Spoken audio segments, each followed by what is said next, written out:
Bienvenue dans Tous au vert sur Public Sénat. Je rappelle le concept pour ceux qui auraient raté le premier épisode. 24 projets éco-citoyens sélectionnés partout en France, sélectionnés pour les mettre en compétition. Et à la fin, eh bien, il n'en restera qu'un en juin qui recevra notre prix, le prix Tous au vert. Pourquoi des projets éco-citoyens? Eh bien parce que les grands sommets sur l'environnement nous ont montré que les États ne pouvaient pas tout et que pour protéger la planète, il fallait peut-être d'abord compter sur les individus, sur les citoyens, sur les associations ou encore les entreprises. Pour départager ces initiatives si jeunes, vous venez de les voir dans notre générique. Je suis heureux de les retrouver pour cette deuxième émission. Dimitri, bonjour Dimitri. Bonjour Charlotte. Bonjour Samuel. Bonjour Charlotte. Mylène, bonjour Mylène. Bonjour. Une coiffure différente à chaque émission, Mylène, c'est important. À ma gauche, Nathalie, bonjour Nathalie. Bonjour. Mathilde, bonjour Mathilde. Bonjour, et Guillaume. Bonjour. Et pour vous donner tous un coup de main, mais il ne votera pas à la fin, notre expert de l'ADEME, Pierre Galliot. Bonjour Pierre. Bonjour Samuel. L'ADEME, l'Agence de l'environnement et de la maîtrise de l'énergie. 3 projets, donc je vous le disais, à départager aujourd'hui. On doit en choisir un. On va découvrir tout de suite le premier, au secours de la biodiversité. Nous allons dans cette belle région de Franche-Comté où le Conservatoire régional des espèces naturelles vient en aide à la nature et aux espèces en voie de disparition. Regardez. Ce samedi matin, c'est jour de chantier nature. Les habitants du petit village de Rocher-au-Court se sont rassemblés à la mairie pour venir aider Raphaël, Luc et Sylvie de l'association le Conservatoire régional des espèces naturelles de Franche-Comté. Luc, pour en faire une là? Ou ça vient d'être débroussaillé? Ces 3 chargés d'études et de mission de l'association ont pour but de protéger les espèces menacées. Pour cela, ils font appel à des bénévoles venus pour préserver la biodiversité des espaces naturels de la commune. Parce qu'il faut bien faire quelque chose. Si on veut laisser une planète à peu près potable à nos enfants. S'il est déjà pas trop tard. Ces milieux étaient tout à fait normalement utilisés par l'homme avant, étaient défrichés, pâturés, et donc la dynamique naturelle se mettait en place avec l'homme. Ces milieux tendent à s'enfricher, ce qui n'était pas le cas avant, et on perd cette diversité de flore, de faune. Et au jour d'aujourd'hui, si on veut la retrouver, effectivement, on a besoin de l'intervention humaine. Il faut s'assurer que toutes les espèces survivent en créant des zones propices à leur développement. Une menace qui pèse également sur les mares, le deuxième chantier de la journée. Raphaël en est le responsable. Donc on voit bien là qu'on ne discerne plus la mare, elle est en train d'être recouverte et d'être complètement colonisée par la végétation. Donc ça c'est du saule, une espèce qui pousse particulièrement bien dans un milieu humide. Si on ne dégage pas à la fois la végétation qui pousse, plus toute la vase qui s'est accumulée, la mare va se combler.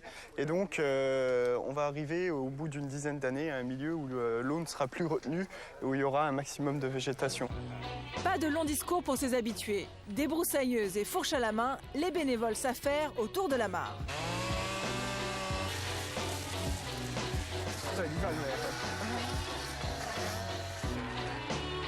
Ok, merci beaucoup. C'est satisfaisant? Ouais, c'est pas mal. Ouverts à tous, ces chantiers sont aussi une occasion pour les participants de comprendre l'importance des mares pour notre écosystème. Ils reviennent à la mare pour se reproduire, ils restent un moment et puis après ils repartent à l'automne. Le but c'est vraiment de ne pas perturber tout le milieu pour qu'il y ait encore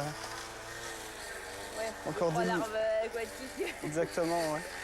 Toute cette vase, il faut savoir que là-dedans, même si c'est un milieu qui paraît quand même assez inhospitalier, vivent quand même des petits gastéropodes, des petits insectes qui vont devenir plus tard des grands insectes qui voleront aux alentours de la mare. Et donc, il est important de laisser ce qu'on ôte à proximité, comme ça, s'il y a des animaux qui vivent dedans, ils pourront rejoindre la mare tranquillement dans les jours qui viennent.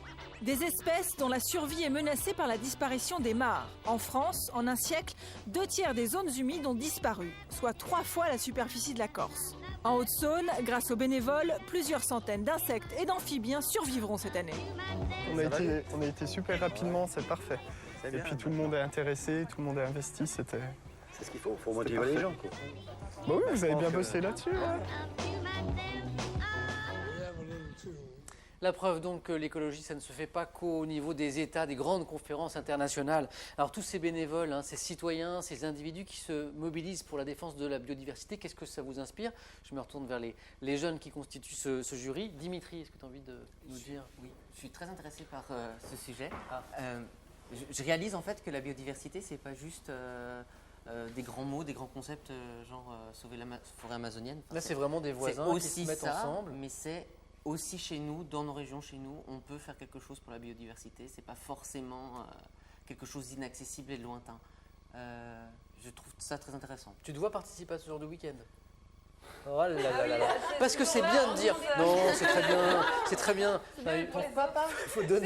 Il faut donner un peu de sa personne quand même. Oui, on va transmettre les Tu coordonnées. sais, voilà Dimitri, on va transmettre les coordonnées de Dimitri à cette association qui va l'appeler le week-end prochain. Oui. Il ira dans la mare passer un peu le râteau.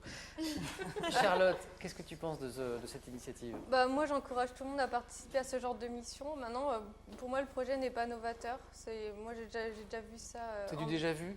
Oui, c'est du déjà vu. En Bretagne, il y a souvent des choses qui sont mises en place Bretagne comme ça. dont tu es originaire, Voilà, je le rappelle. et même le week-end, il y a souvent des sorties naturalistes, etc., qui sont organisées.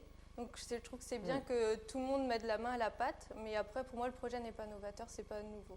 Et je rappelle qu'effectivement, dans cette émission, on essaye de mettre en avant un projet parce qu'il est nouveau, parce qu'il est prometteur. Là, Charlotte nous dit que c'est un petit peu du déjà vu. Est-ce que c'est ton avis, Mathilde? Oui, je partage ce que dit Charlotte. Oui. Je rends Guillaume n'a pas hommage l'air au d'accord, mais je béni- lui donnerai la parole après. C'est pas grave si c'est pas novateur. Ce qui est bien, c'est de voir qu'ils sont tous bénévoles, tout le monde est solidaire. Ouais. Et ça fait plaisir de voir cette entraide et tout le monde met la Voilà, main à la la pâte. motivation et Mathilde. Ouais, c'est j'encourage,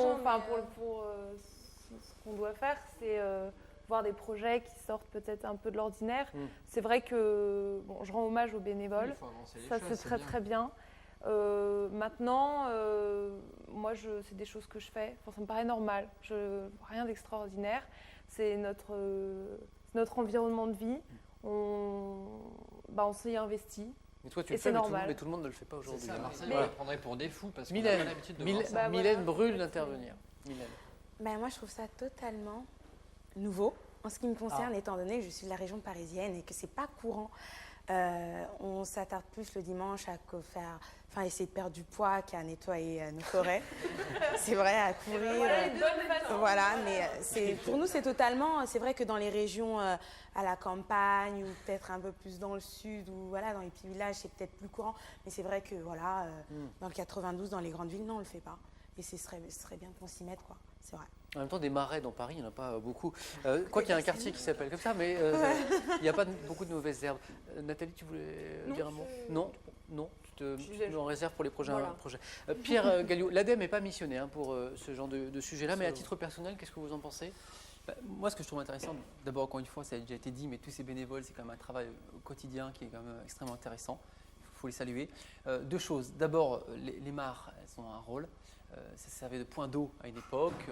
Ça permet de lutter contre le ruissellement et inondations probables. C'est des zones humides qui ont beaucoup disparu en France. Complètement. Hein. Il y a des zones humides protégées en France, d'importance majeure ou mineure, et elles ont un rôle vraiment extrêmement important par rapport à la gestion du cycle de l'eau. Après, le problème, c'est que c'est vrai qu'on parle de biodiversité dans les mares, alors on rigole en parlant des grenouilles, des insectes, etc.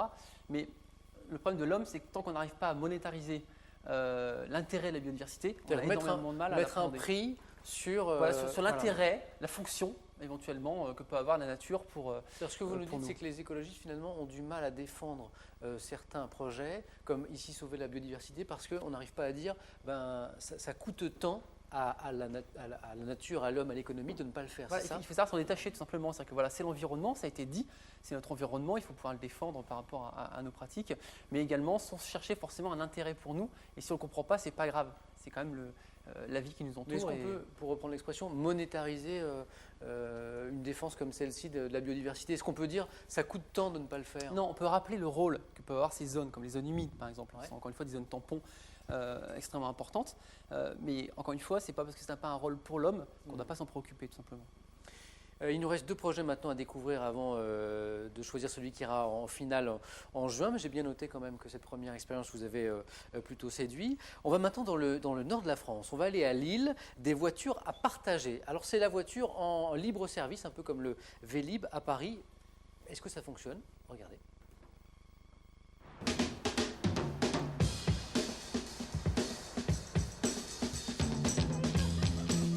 Ce matin, Hervé doit aller faire des courses. Pour ouvrir sa voiture, qu'il partage avec 1 millier d'adhérents, pas besoin de clé, il suffit de badger. Alors bon, ce badge, je le passe ici sur le pare-brise de la voiture, dans un carré, et ça me déverrouille les portes. Voilà. Donc ici, vous voyez, état des lieux, anomalie à signaler, non. Voilà, prendre la clé, donc je prends la clé. Et là, à partir de maintenant, donc ce véhicule m'est réservé jusqu'à 19h et je peux l'utiliser selon mes besoins. Hervé est client d'un service d'autopartage à Lille. Il réserve sa voiture parfois 5 minutes avant de venir la chercher. Pour lui, c'est une nouvelle philosophie de vie. Ne plus être propriétaire de sa voiture et ne l'utiliser qu'en dernier recours. J'habite Lille et je privilégie mes déplacements personnels par des moyens de transport en commun. J'utilise également le vélo, la marche à pied. Et quand vraiment j'ai besoin d'une voiture, je réserve une voiture à autopartage. Et donc c'est très bien comme ça, quoi. Ça me permet d'utiliser un véhicule quand j'en ai besoin. C'est la mairie de Lille et la société de transport en commun Keolis qui sont à l'origine de cette initiative. Claire Lambert a tout de suite été intéressée par ce projet. C'est elle qui est à la tête de Lila, une société d'intérêt collectif. Son objectif n'est pas de faire de l'argent, mais de rendre service aux gens. Pour les habitants, c'est avoir accès à la voiture. Avoir accès à la voiture pour des publics qui n'ont pas forcément les moyens d'en acheter. Par exemple, ça peut être aussi des gens qui sont à la recherche d'un emploi, des personnes à mobilité réduite. On a dans notre parc aussi un véhicule qui est spécialement équipé pour transporter un fauteuil roulant. Bon, bah voilà, c'est la volonté de dire la voiture finalement peut être disponible pour tous. Au total, ce sont 30 véhicules qui sont à la disposition des abonnés. Parmi les 4 salariés de l'entreprise, Fabrice Isidore est chargé de l'exploitation des voitures. On va voir l'état des voitures, relever un peu les états des lieux, voir s'il ne s'est rien passé de spécial. L'abonnement, c'est 6 € par mois. Ensuite, l'usager paie en fonction de son utilisation et de sa consommation d'essence. Une idée simple et écologique. L'autopartage, c'est utilisé par une dizaine d'adhérents environ. Des adhérents qui ont donc laissé leur voiture. Ce qui fait qu'on a moins de voitures en ville. On sait que c'est des voitures qui sont relativement récentes et écologiques de par leur conception. Donc voilà, pour une dizaine de familles, on a une voiture qui roule, une voiture qui est stationnée. Ça me semble raisonnable. L'autopartage représente bien une solution éco-citoyenne. Pourtant, les utilisateurs ne sont que 15 000 en France. Une goutte d'eau comparée aux 40 millions d'automobilistes que compte le pays. C'est vrai que 15 000 adeptes en France, c'est pas beaucoup.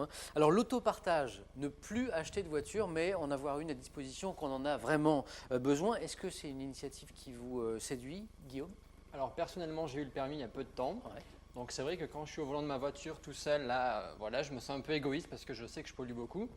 Et souvent on est tout seul dans sa voiture. Voilà, alors c'est pour ça qu'il faut privilégier des solutions comme le covoiturage. Ou l'autopartage. Oui, voilà, ou l'autopartage. Là, tu as une voiture aujourd'hui? Oui. Est-ce que tu es prêt d'aller jusqu'au bout de la logique, c'est-à-dire de vendre ta voiture? Et si dans la vie où tu vis demain, l'autopartage est mis en place, à t'abonner à l'autopartage, tu irais jusque-là? Alors je sais pas, mais c'est vrai qu'à Marseille on a de la chance parce que voilà, il y a les transports en commun, métro, bus, tramway, donc on est plutôt bien servi. Mais il faut encourager ce genre d'initiative. Toi, ça te séduit? Voilà, ça me séduit énormément parce que je sais que la voiture c'est polluant, donc voilà, je prends le train plutôt que l'avion, je fais attention parce que voilà, le transport c'est quand même quelque chose d'important. C'est ça qu'il faut souligner, c'est que lui il est dans une grande ville, donc au pire s'il n'a pas sa voiture, il peut avoir un autre moyen de se déplacer. Moi, dans mon petit village, il faut la voiture pour aller chercher le pain. C'est où? En Alsace. En Alsace. Un tout petit village, 450 habitants. Là, la voiture, on en a vraiment besoin. Et là, la voiture, elle est vraiment nécessaire. Il faut aller chercher son pain, il faut pouvoir faire ses courses, il faut... Donc ça, ce qu'on vient de voir, là, l'autopartage, c'est possible, mais pas partout. Oui, voilà, parce que généralement, on a besoin pour aller au travail. Donc, on la prend toute la journée, la voiture. Donc, pendant ce temps, après, quand les autres ils en ont besoin, ils font comment? Dimitri, je t'ai entendu. Oui, parce qu'en fait, tu disais que pour toi la voiture était indispensable. Dans les petites localités. Mais aussi en ville, en fait. Moi, j'utilise pratiquement à 100% les transports en commun. 1 ou 2 fois par an, j'ai besoin. Oui, mais tu es à Paris, je crois. Voilà, je suis à Paris, Paris. c'est beaucoup plus facile. Mais que ça dans plein de n'empêche villes. pas que quelquefois on a besoin d'une voiture, les déménagements, quelquefois on a des grosses courses à faire, on n'a pas forcément la possibilité de. Et du coup, l'autopartage alors À ce moment-là, oui, c'est intéressant parce que je trouve que c'est pas si cher que ça, c'est abordable. Et pour 1 ou 2 fois par an, pourquoi pas, je vais pas acheter un véhicule pour le peu d'utilité que j'ai dans. Mylène fronce les sourcils, ça veut dire que Mylène est sceptique En fait, non. sur cette initiative. Non, je trouve pas ça du tout écolo, personnellement, dans le sens où, la voiture n'est pas du tout écolo, c'est pas une voiture électrique. Oui, c'est vrai. Il y en a peut-être 30 en entreprise, c'est peut-être, 30 voitures en ville, c'est peut-être pas beaucoup, mais l'émission de CO2, je pense. Toi, tu aurais préféré, par exemple, pour aller jusqu'au bout de la logique écologique et citoyenne, que ce soit des véhicules électriques. Totalement. Là, j'aurais été pour à 100%. Il n'y aurait Mais pas là, de souci. c'est en dernier recours, donc il y a quand même. C'est important de. Pierre quand même, Gallio. Encore une fois, c'est pas présenté comme une solution miracle. Ça fait partie d'un bouquet de solutions. En l'occurrence, là, en effet, dans une ville, pour des déplacements assez importants ou pour transporter des choses. Parce qu'il est évident que pour des trajets courts, et malheureusement beaucoup de trajets courts sont en voiture, on peut prendre les transports en commun, le vélo pour aller à la boulangerie, enfin, c'est quand même jouable. Ça, à l'ADEME, ce qu'on voit là, l'autopartage, c'est quelque chose que vous soutenez? Oui, c'est une mobilité différente et bien sûr on le soutient, tout comme le covoiturage, les modes de transport doux, etc.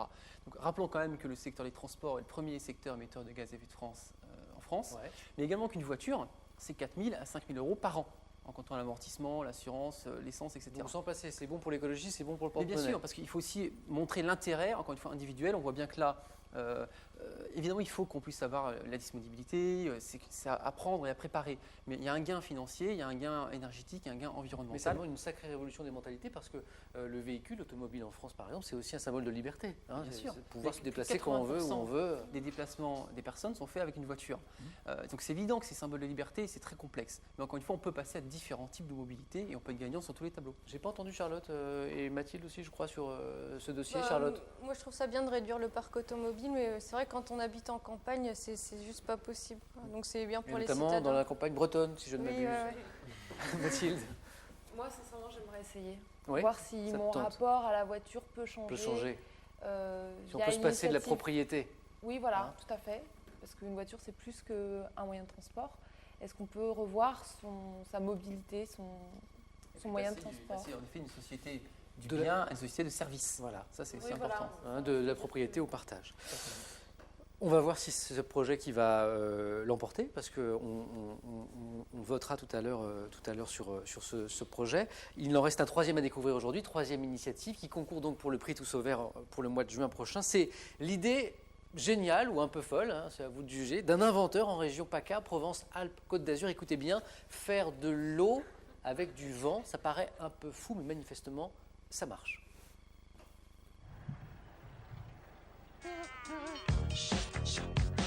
Cet homme a décidé de faire de l'eau avec du vent. C'est fou, et pourtant ça marche. Donc voici un nouveau modèle de démonstration. Une machine qui est capable de condenser la vapeur d'eau contenue dans l'air pour faire de l'eau à l'état liquide. Donc je vais vous montrer un petit peu le produit de cette machine. Un simple robinet. On obtient l'eau, de l'air, de Sainte-Tulle, l'eau atmosphérique. Elle est potable? Elle est très potable et très très bonne. Voilà, l'eau de Provence. Il n'est pas ingénieur, il n'a même pas son bac, mais c'est un passionné capable de passer des mois à bidouiller dans sa cave. Il a ainsi créé de nombreux prototypes qu'il garde précieusement avant de réussir à trouver le bon système. Je dessinais des petits croquis comme ça et j'essayais au fur et à mesure de construire la machine en fabriquant les pièces une par une, en assemblant ça dans ma cave, etc. Donc ça a pris, pendant 2-3 ans, ça a été comme ça. Puis petit à petit, j'ai mis de plus en plus de temps et d'argent, j'ai consacré de plus en plus de temps et d'argent à ce développement. C'est devenu une espèce de passion dévorante qui a tout englouti. Son idée, récupérer par condensation l'eau qui se trouve dans l'air. C'est exactement le même principe que l'eau qui se dépose sur un miroir quand on prend sa douche ou que la carafe qu'on sort du frigo et qui dégouline. L'air rentre par ce côté. Nous avons un gros ventilateur qui pousse l'air dans la chambre de condensation qui est ici. Puis l'échangeur thermique qui sert à refroidir l'ensemble de la machine. Tout ceci fonctionne grâce à l'énergie éolienne fournie par ce rotor-là. Donc c'est un principe physique qui est très ancien, qui est très très simple, c'est vieux comme le monde. C'est refroidir une paroi pour condenser l'air humide. L'éolienne a été conçue uniquement avec des matériaux recyclables. Elle peut produire 1000 litres d'eau par jour dans les zones tempérées. L'eau est filtrée et enrichie en minéraux pour devenir potable. Cette éolienne est écologique parce qu'elle permet tous les jours, sans consommable, de produire de l'eau de façon écologique. C'est-à-dire on ne puise pas dans les nappes fossiles, on ne puise pas dans les rivières, dans les fleuves et autres sources. On produit de l'eau simplement avec l'humidité contenue dans l'air. Grâce à son idée, Marc Parent a créé une entreprise qui est passée de 2 à 10 salariés en moins d'1 an. Prix d'une éolienne, 300 000 €. Espérance de vie, 25 ans. Le litre d'eau revient ainsi à 7 centimes et l'éolienne est remboursée en 10 ans. Le premier but, il était un petit peu au début technique et j'ai très vite compris qu'avec cette technologie, on peut apporter une solution réelle à de nombreuses personnes qui vivent aujourd'hui dans le monde avec un stress hydrique, qui ont des véritables problèmes pour s'alimenter tous les jours en eau potable. Avec près d'1,5 milliard de personnes n'ayant pas accès à l'eau potable dans le monde, ce système intéresse déjà de nombreux États, entreprises et ONG. Étonnante invention, donc faire de l'eau avec du vent. Et je peux vous dire que j'ai trouvé notre jury très attentif pendant ce reportage. Je vais vous demander ce que vous en pensez. Mylène. Et moi j'applaudis parce que je trouve ça vraiment bien. Ayant des parents originaires de Kinshasa. En Afrique, en République démocratique du Congo, si je ne m'abuse. Exactement. Je me sens d'autant plus concernée, sachant que pour aller puiser de l'eau, il faut faire 2 heures, que tous les villages ne sont pas équipés de points d'eau. Donc voilà, c'est vrai que c'est un gros investissement financier. On l'a vu, hein, l'investissement est lourd, mais il y a un côté technologique. C'est très rentable. Donc ouais, c'est super. Donc Mylène, enthousiaste. Charlotte. Moi, j'ai beaucoup aimé aussi le reportage. Je trouve que là, c'est vraiment novateur. Pour moi, c'est révolutionnaire. L'eau, c'est la vie. On sait que dans les prochaines années, on va vraiment avoir des problèmes pour l'accessibilité à l'eau, etc. Dans certaines régions, c'est vrai. Dans certaines régions. C'est déjà le cas. Voilà. Et moi, c'est vrai que venant de Bretagne, on a plein de petites îles. Et c'est vrai qu'ils ont des problèmes d'eau potable. D'eau potable, c'est vrai. Notamment à l'île de Saint, ils sont obligés de dessaler l'eau, ça coûte très cher. Donc moi, je trouve que cette initiative, ça peut être très intéressant. Y compris, non pas seulement en Afrique, hein, y compris sur les îles bretonnes. Dimitri, évidemment qu'on peut être que d'accord avec ce type d'initiative. Pour les zones désertiques, oui. En France, oui aussi. Parce que au tout début, je me suis posé la question de l'utilité en France. Effectivement, on puise l'eau, apparemment, ce qu'il dit, dans les nappes phréatiques, dans les fleuves. Pourquoi les vider si on peut les trouver ailleurs? Je pense aussi aux citernes. Je ne sais pas si c'est quelque chose d'extrêmement exploité. Mais je me pose encore juste une question, c'est le quid sur le filtre.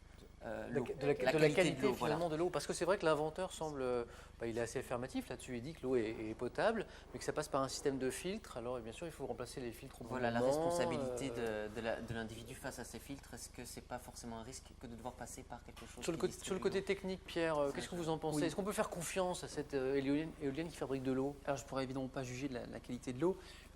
C'est un projet vraiment très intéressant. Après, avec quelques points à soulever.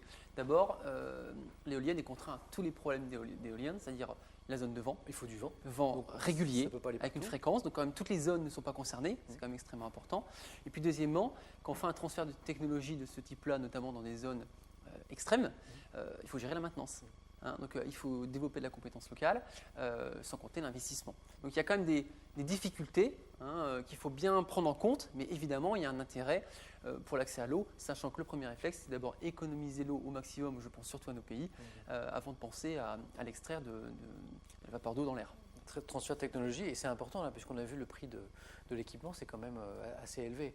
Mais on sait que ce dossier des transferts de technologie entre pays riches et pauvres, c'est un sacré dossier, parce que tout le monde n'est pas d'accord. Complètement. D'ailleurs, les grandes négociations internationales actuellement, pour réduire les émissions de gaz à effet de serre, butent notamment sur le transfert de technologies nord-sud pour aider les pays à économiser l'énergie, émettre moins de gaz à effet de serre, avoir des technologies plus performantes. Pour simplifier, les pays pauvres sont hyper pour les transferts de technologie, bien sûr. Les pays riches, et notamment les entreprises de ces pays riches, eux aimeraient bien que les bénéfices ils puissent continuer à les faire. Bien sûr. À ma gauche, qu'est-ce qu'on pense de ce projet-là d'éolienne qui fait de l'eau? C'est vrai que ça paraît magique un peu. Oui. On se dit, mais comment il fait On dirait un peu Harry Potter, il transforme l'air en eau. Avec un sacré débit, hein, les chiffres sont impressionnants. Hein, ce que Pour les ça zones produire, tempérées, encore une fois, pour les c'est zones 1000 litres tempérées. d'eau pour une zone Oui, tempérée. mais jusqu'à 300 litres, je crois, en zone aride. Oui, c'est déjà beaucoup. C'est énorme. C'est déjà beaucoup. Pardon, Guillaume. Non, c'est pas grave. Et donc, oui. Donc, je disais, il ressemble à Harry Potter. Et donc, il est de PACA, donc il faut voter pour lui, bien sûr. Bah voyons. Je rappelle que Voilà. Guillaume est un peu de Marseille. Voilà. Et comme il est pas loin, je pense que je vais aller le voir peut-être ce soir et je vais aller prendre mon verre d'eau et goûter son eau parce qu'elle paraît très bonne. Mais ce qu'il y a aussi, c'est que chez nous, on a oublié le bonheur d'avoir de l'eau courante. Moi, cet été, quand j'étais en Alsace, je sais pas, ils faisaient des travaux, ils ont coupé l'eau dans mon village. Et moi, et on n'achète pas de bouteilles d'eau en plastique, donc je voulais prendre de l'eau et j'en avais pas. Et je suis en train de me dire, mais voilà, si j'avais ma petite éolienne dans mon jardin, bon, je sais pas si j'ai assez de vent, mais j'aurais pu boire de l'eau, quoi.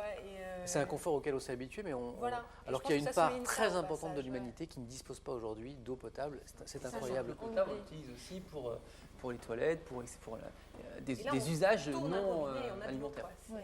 Mathilde. Moi, j'adore l'initiative. Il y a du génie, il y a de la technique, il y a de la technologie, il y a de l'ingénierie. Et surtout, il y a une idée, de la créativité. Quelqu'un qui a monté une société, qui en a créé une et qui est passé de... Et puis il a mis des années, on a vu. De Il est vraiment 1 allé à au bout de 10 son salariés. rêve. Donc c'est... Et humain, évidemment, pour son projet, donc c'est tout à fait louable. Voilà, et là, on donc voit c'est bien, et ça. c'est un peu l'objet de cette émission, que l'écologie, ça passe aussi, et peut-être surtout par des initiatives de citoyens, des initiatives individuelles. Une idée, une société, des employés, c'est génial. Attention, c'est maintenant l'heure de passer au vote, mais avant cela, je vais aller chercher mon stylo que j'ai fait basculer de l'autre côté du canapé. Ne bougez pas, restez là. Voilà, ça les aléas de l'émission. Non, parce que sans crayon, je ne peux pas faire mes petits comptes. Attention, on vote. Pierre Galliot de l'ADEME ne vote pas, bien sûr. C'est le jury des jeunes gens ici présents qui va décider quel projet ira en finale en juin pour le prix Tous au Vert. Alors, je vous rappelle les 3 projets: au secours de la biodiversité, notamment des mares, des voitures à partager ou faire de l'eau grâce au vent, donc en région PACA, au secours de la biodiversité, des voitures à partager ou faire de l'eau grâce au vent. Qui commence? Moi, je peux commencer. Nathalie. J'aime bien la première initiative parce que ça met en avant ce qui est déjà quand même fait, on vient de la campagne, on sait que c'est déjà mis en œuvre, mais là ça fait de la pub. Mais la troisième, je la trouve vraiment révolutionnaire. Faire de l'eau quoi. avec du Faire vent. de l'eau avec du vent. Allez, Tous les une voix robinet, déjà. avoir son- Oui, son- Mathilde. Entièrement, quoi. Je Bon. suis d'accord. On fait déjà 2 votes pour ce projet. Hein, Ouais. ça- Attention, Guillaume. bon, pas de suspense. on a bien compris C'est la que le région fait que PACA, ce soit de la région hein. PACA Non, il y a pas influe que un ça. tout petit peu sur tes votes. Un peu, mais il n'y a pas que ça, Non. c'est quand même magique ce qu'il fait. Donc l'initiative 3, parce que Bon, c'est un on compatriote. est déjà à 3 voix pour ce projet de cet entrepreneur. Il est vrai assez séduisant. Dimitri. Ça a l'air compliqué, mais les éoliennes à eau, mais c'est un pari que je pense qu'il est intéressant à prendre. Donc, On a une quasi-unanimité là. Charlotte. Moi aussi, je vais voter pour la 3. Ouh là là là là. Je viens d'un pays où il y a beaucoup de vent, et justement, moi, je veux produire de l'eau avec le vent. En Bretagne donc. Et Mylène, tu nous as dit que tu étais séduite par l'initiative tout à l'heure. Donc, Totalement. bon. Totalement. Eh bien, c'est sans appel. 6 voix pour ce projet. C'est donc lui qui ira en finale en juin prochain. C'est la première fois qu'on a un vote à ce point unanime. On va se retrouver dans un mois maintenant pour découvrir 3 autres projets éco-citoyens en lice pour ce prix Tous au Vert. Vous pouvez retrouver cette émission sur publicsena.fr. Sur Internet, vous pouvez aussi nous dire ce que vous pensez, vous, de nos débats et de ces projets qu'on vous présente. Vous pouvez même nous en proposer de nouvelles dont on pourra peut-être parler dans nos prochaines émissions. À très bientôt. Prenez soin de vous.